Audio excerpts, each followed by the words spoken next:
And we are back to the show here. John, I'm excited for these next couple calls. I think they're going to be good ones. Yeah, I You think you're get going to see what's coming up, and I'm like, I get to see what's coming up. And I think you're going to like this one. We're going to talk to Greg, who's calling in from Ohio.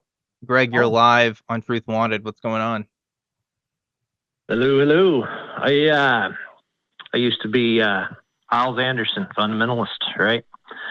Okay. So I'm sure you're familiar with that, right? Probably. So anyway, we get out of that. And, so we get out of that a long time ago, but, still go to church. My wife still goes to church, but as I was studying some things, I changed my perspective a lot. Now, so that while I'm in the confusion of trying to figure out what's going on, okay, I download an app on my phone that says Ghost Radar Connect, right? And I didn't make it or nothing like that. It's just on the Play Store. I think it's like $1.99 or something, right? So put this thing to the test, okay? I'm sitting there, first time I use it, right? I'm sitting there looking out the window. It's October. It's raining outside. And the darn thing says my middle name, and it says October, rain. I'm like, oh, well, that's okay. All right. So then I take it in there's a friend I was hanging out with at the time, and I took him. He says, let's go use it in the cemetery. I'm like, all right. So we get through the cemetery, and nothing's happening. It's not saying anything. And just spontaneously gives you a word, like if it detects or whatever. And how it does that, I don't know. Don't know how it works. But anyway, so we're about to leave the cemetery, and it says, wait, Mrs. Manifest. I'm like, well, that's cool. So we look over, we didn't see nothing manifest, but hey, it's interesting. So, and I use this different places. Like I'll be walking down the mall, and I'm passing like the beauty store, and it says, beautiful us. I'm like, oh, that's interesting.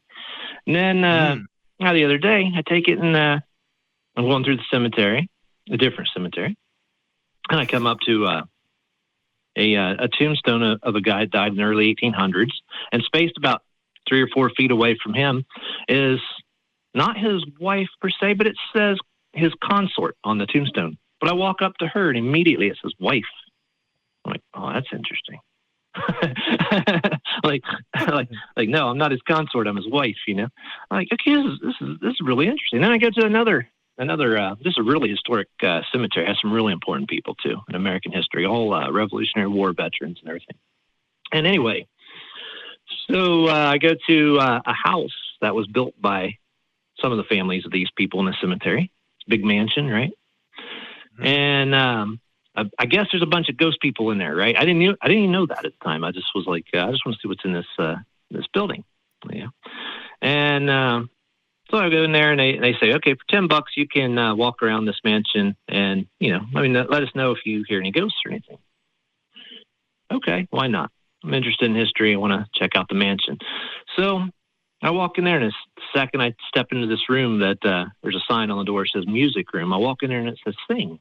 I walk over to the window, and it says rain. And then like a minute later, it starts raining.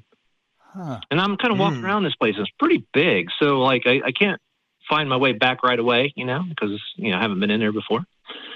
And while I'm kind of like, okay, which way do I go? It goes through the path. And I look on the floor, and there's like kind of a worn area, like where it goes back to the start. And I'm like, huh.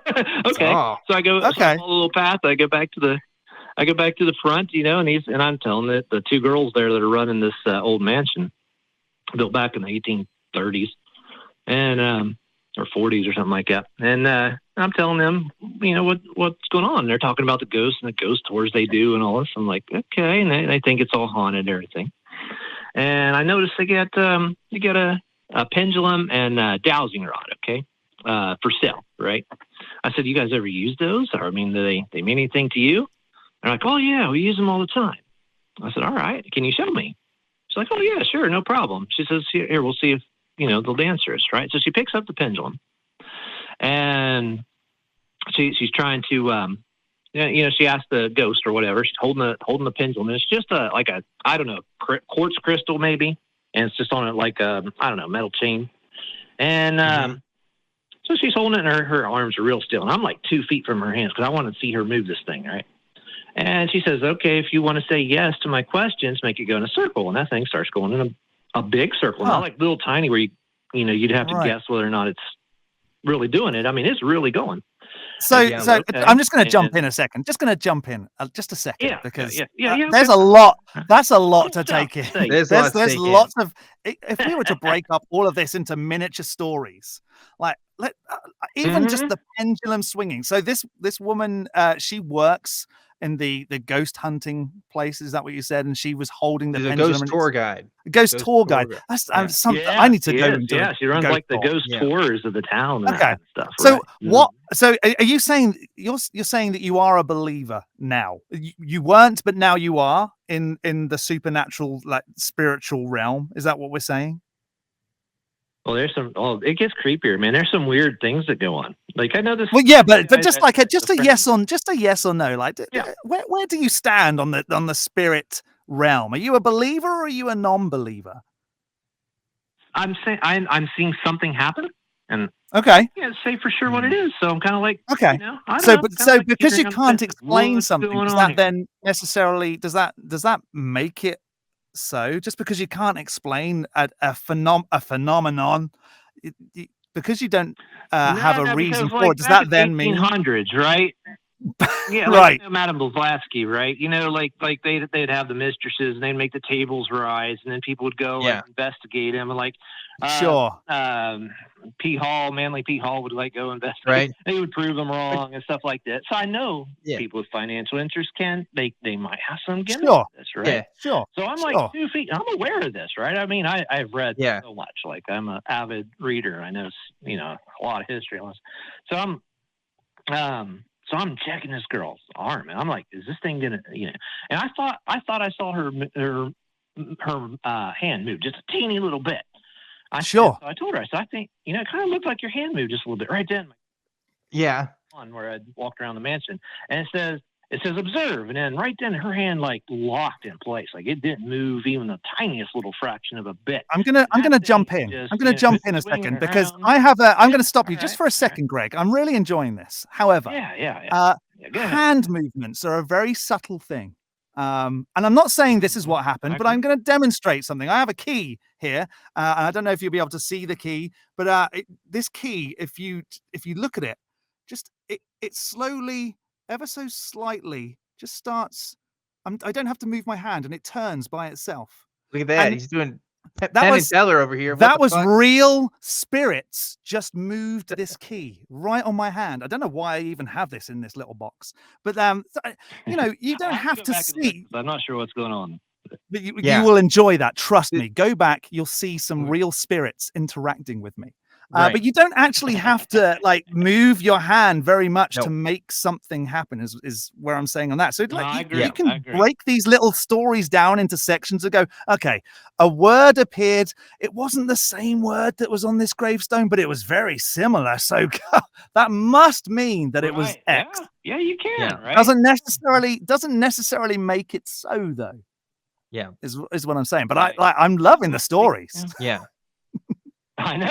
Yeah. I know they're a lot of fun. So that's why there's always They are. deniability where you can just be like, hey, maybe it is, maybe it ain't. Right? No, I know. I Right. get it. Right. Yes. The dowsing rods. That's why you just kind of stay on the fence with these things a lot. Mm-hmm. Yeah. Well, I don't even think you have to stay on the fence, Greg. I think you can jump over the fence. Sure. And say that it's bullshit. I really do, because Right. like the dowsing rods in particular, right? What John was doing just now, it's ideomotor movements, right? You've heard of this word before, but people who do autograph, what's it called? Autographic writing. Yeah, also writing. Who where you like you Automatic stick your- writing. Automatic writing. Thank you so much. Where you stick your welcome. hand in the middle with the pen, Mhm. and then suddenly you start writing out stuff. The like entire mini cults have been started on that kind of stuff. And dowsing rods, it's the same principle, Mhm. right? It's small hand movements that you don't even realize that you're moving and making, but you're able to do. And I guarantee you, someone who works at a ghost tour place is probably really practiced at it and probably really Right. makes it look like that they can't move their hand. One would think Absolutely. so. They're trying to make some money. Yeah. And you said that there was this agree. ghost hunting app, and only a few months ago, Yeah. only a few months We ago, literally a fellow just came talked on. to a guy. Yeah. Yeah. And he explained that he created this app that magically makes words appear, and it just gives you a very spooky experience. Greg, And there is a non-zero chance we just talked to the guy who made the app that you used. yeah, right. Like not even joking. So hey, check it out. See if it's the same one. We'll go back. It sounds very similar. We didn't radar. We didn't ask for the name because we wanted it to be anonymous for his sake, right? But like, you know, but Terry did a great job on that app. Yeah. Oh, it wasn't Terry. I just made it. That's funny. But no, like seriously, like again, I would just start the show talking about people who just make apps to do exploitative things, right? And like, I'd be curious to know what this app says that it works on. Is it reading electromagnetic fields? Is that something an iPhone can even do? What is it doing? Like, you know? I play a great game called Pokemon Go, and the weather on the game mirrors what's going on in real life because it reads algorithms from other apps. And so, you know, rain may well have come up for this thing because it was reading another app that's saying, well, right now it's raining. So that would make complete sense, you know? Yeah. So, it's not impossible. Somebody's really smart whoever did that to make it match like it does a lot. But it's not impossible. So I can't deny that it's at least conceivably possible, right? Now, one time I'm talking to this dude, and his wife had been murdered, okay? And he's a friend of mine. I'm actually writing his biography, okay? Now, his wife had been murdered, and while I'm talking to him, it says the name of the guy that murdered him, and or murdered her. And you said that this guy murdered his wife? That's what I just heard. Wait, yeah, we need to back up. Are you saying you're writing a book about the guy who murdered his wife? Or did we miss that? No. Okay. His wife was murdered.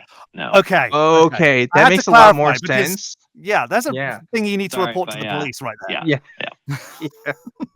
No, he did. It's definitely been reported to the police, right? Yeah. Okay. I mean, like, look, we can speculate all day, right? Yeah. But like, I guarantee you're also going to get stuff that comes up that's just not going to make any sense, and it's just noise. You know, our brains also are going to be filtering out the stuff that's most meaningful to us. Like, count the misses as well as the hits, and then you'll see, like, overall, maybe this is just a coincidence that one time that something came up. And I mean, wife coming up. What did you say? Consort previously? Yeah, that was written. That's not even the same. It's not even the same. You just you can link things that go, well, this is a lady laying here and wife is a woman. So, well, let's just put those together and, you know, make 6 from putting 2 and 2, you know. Right. I mean, I don't know. And also maybe you talk to Casper the Friendly Ghost too. Like, and they're like helping you get directions and stuff. Like, I don't know. That's pretty fun. And I've got a background in talking to the dead, which never actually happened. And after just researching because I was desperate. One day I was like, I just want to start talking to the dead. My grandmother had promised me that I was going to have the gift and that I could speak to these dead people. And the more I researched it, the more I just realized that actually talking to people that are no longer here is not going to happen. See, what John doesn't realize is I've been dead the whole time and he's still talking to me. I'm convinced. It's like that M. Night Shyamalan movie. Well, I'll be like streaming with this guy, right? This guy whose wife was murdered. I'll be like talking to him live, and while I'm talking to him, so I'm gonna fly off the shelf behind him and come crashing on the floor. Just a couple weeks ago, I was talking to him, and some flew off the shelf from the other end of the room and hit him in the back. He said, "What was that?" Wow! He goes, "Oh, and that thing flew off the shelf." He says he leaves. He comes home and all of his books are piled up in the middle of the floor. You know, it's like weird stuff happens to this guy, and then he's the one that told me about the app to begin with, right?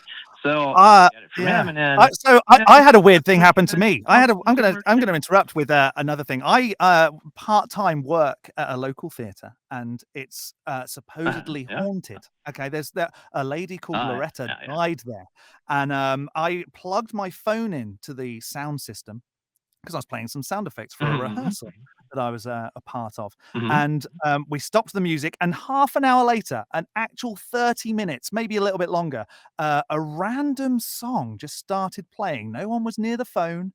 And it was something about like living your best life. Just started playing like a backing track for no reason, just started playing. Everybody in the theater freaked out because they've all heard stories about this place being haunted. And we, instead of going, oh, it must have been Loretta, we started coming up with explanations. And I feel like maybe that would be a good thing for you to apply in this situation. Think about, yes, I'm jumping straight to a supernatural cause for all this, but could there be a naturalistic reason that this happened? And after 20 minutes of talking back at this rehearsal, we deduced that it was actually my watch that connects to my phone had accidentally rubbed against material, which always happens, and accidentally hit play, and it auto played a random track through to my phone. So that was our explanation for it. Makes complete sense. So I like stories. I like hearing like what people believe and things that have happened to them. But I would listen. definitely I don't care if anybody like buys the story or whatever. That's up sure, I don't, sure. It doesn't like it doesn't. Well, it was a great story, and I really enjoyed it. An opinion, Yeah. right? But, Right. Now, when it comes like to apps, there's all kinds of explanations.